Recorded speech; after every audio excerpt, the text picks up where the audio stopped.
जम्मू कश्मीर के अनंतनाग जिले के पहलगाम में आतंकी हमले में शुभम द्विवेदी की हत्या कर दी गई थी। बुधवार रात लगभग 2 बजे शुभम का शव पैतृक आवास हाथीपुर पहुंच गया है।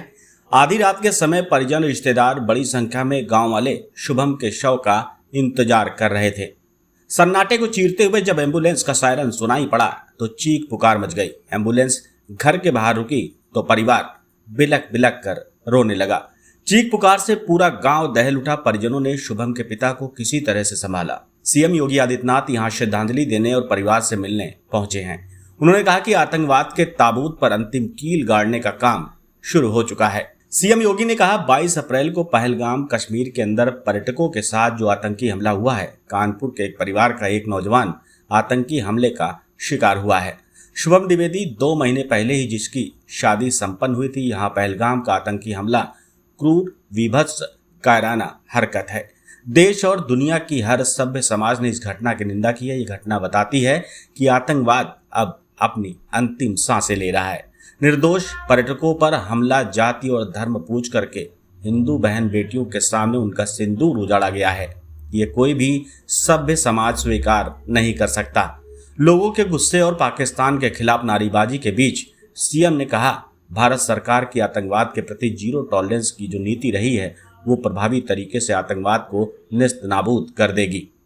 अब इसके ताबूत पर अंतिम कील ठोकने की शुरुआत हो चुकी है। पीएम की अध्यक्षता में जो निर्णय लिए गए हैं, गृह मंत्री ने खुद वहां का दौरा किया। आगे की रणनीति के साथ ही पूरा भारत आतंकवाद के प्रति जीरो टॉलरेंस की नीति के साथ आगे बढ़ रहा है। सीएम योगी ने भावनाओं पर नियंत्रण रखते हुए कहा, मैंने शुभम द्विवेदी के परिजनों से मुलाकात की है। जो कृत्य आतंकवादियों ने किया है, इसी प्रकार से आतंकवादियों और उनके आकाओं को इसकी सजा जरूर मिलेगी।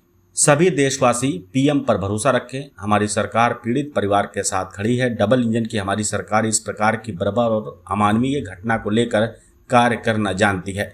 विषैले फनों को कुचलने का काम होगा। हर आदमी घटना के परिणाम को देखेगा। परिवार की महिलाओं के आंसू थमने का नाम नहीं ले रहे थे। शुभम की दादी अपने लाडले पोते की मौत में सदमे में चली गई। उन्होंने रोते हुए कहा कि 2 महीने में भगवान ने बहू का सुहाग छीन लिया। परिजनों ने जब एम्बुलेंस से ताबूत उतारा तो वहां मौजूद हर शख्स की आंखें नम हो गई। दादी, चाची, बुआ, मामी सभी शव से लिपटकर रोने लगे। इसके बाद शव को डीप फ्रीजर में रख दिया गया। पहलगाम आतंकी हमले में आतंकवादियों ने शुभम द्विवेदी के सिर पर गोली मारकर हत्या कर दी थी। पूरे सम्मान के साथ शुभम को अंतिम विदाई दी जाएगी। इसके लिए जिला प्रशासन और कमिश्नरी पुलिस ने पूरी तैयारी कर ली है। ड्योढ़ी घाट पर शुभम का अंतिम संस्कार किया जाएगा। राजकीय सम्मान के साथ अंतिम विदाई देने का निर्णय लिया गया है। मित्रों, 22 अप्रैल को पहलगाम कश्मीर के अंदर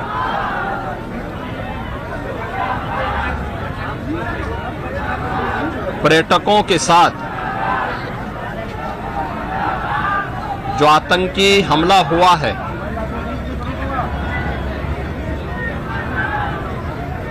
कानपुर का एक परिवार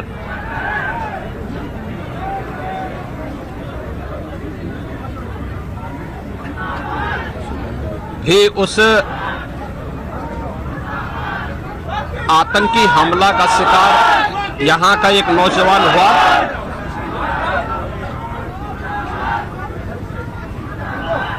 शुभम द्विवेदी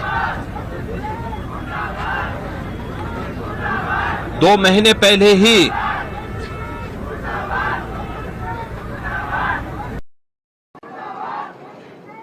जिसकी शादी संपन्न हुई थी,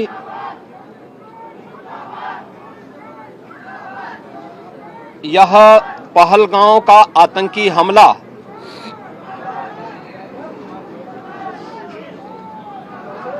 यह एक क्रूर, विभत्स,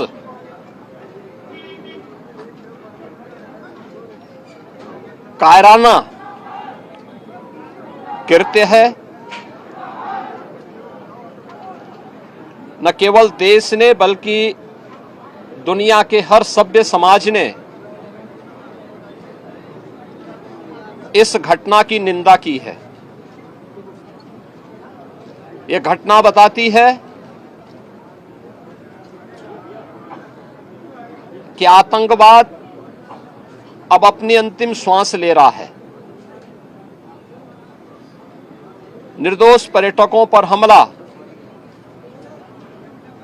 जाति और धर्म पूछ करके बहन बेटियों के सामने उनके सिंदूर को उजाड़ा जाए, यह कोई सभ्य समाज स्वीकार नहीं कर सकता।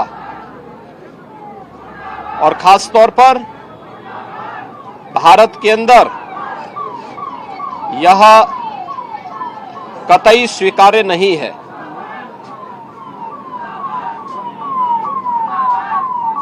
भारत सरकार की आतंकवाद और उग्रवाद के प्रति जीरो टॉलरेंस की जो नीति रही है,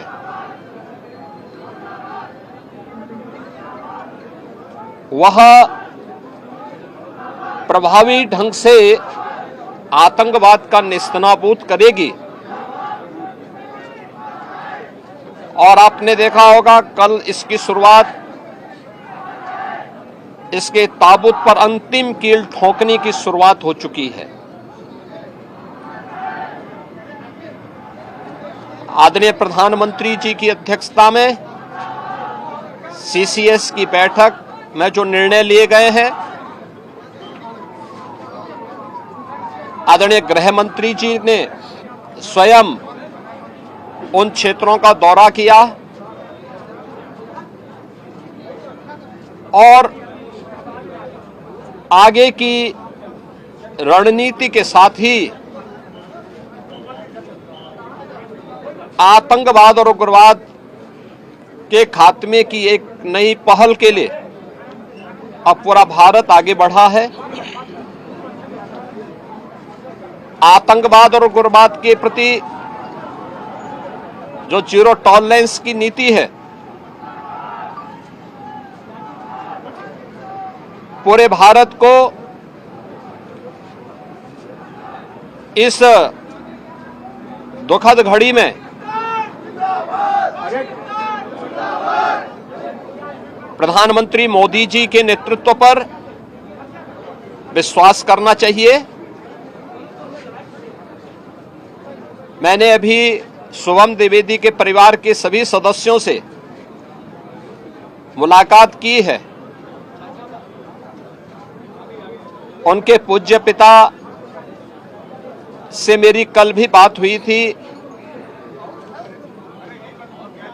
और रात्रि में ही उनकी बॉडी यहां पर आई है। पार्थिव शरीर अंतिम संस्कार की प्रक्रिया के लिए आगे प्रस्थान कर रहा है। परिवार दुखित है। शुभम द्विवेदी परिवार का एकमात्र पुत्र था। 2 महीने पहले ही उसकी शादी हुई थी। परिवार दुखित है। मैं दिवंगत आत्मा की शांति की कामना करता हूं। परिवार के लोगों के प्रति हमारी पूरी संवेदना है। दुख की इस घड़ी में पूरा देश इस अमानवीय और बर्बर कृत्य की निंदा करता है और इस बात के लिए भी हम आश्वस्त करते हैं कि जिस तरीके से वहां पर जो कृत्य उन आतंकवादियों ने किए हैं, हिंदू मां बहनों के साथ जिस प्रकार की बर्बरता उनके सामने ही उनके सिंदूर के साथ किया गया है, इसी प्रकार से आतंकवादियों और उनके आकाओं को उसकी सजा जरूर मिलेगी। इसमें कोई संदेह किसी को नहीं होना चाहिए। मैं पूरे परिवार, हम और हमारी पूरी सरकार, डबल इंजन की पूरी सरकार पीड़ित परिवारों के प्रति साथ खड़े हैं। याद रखना, ये डबल इंजन की सरकार है और ये सरकार इस प्रकार की किसी भी बर्बर और अमानवीय आतंकी घटना को लेकर, उग्रवादी घटना को लेकर के जीरो टॉलरेंस की नीति के तहत कार्य करना जानती है।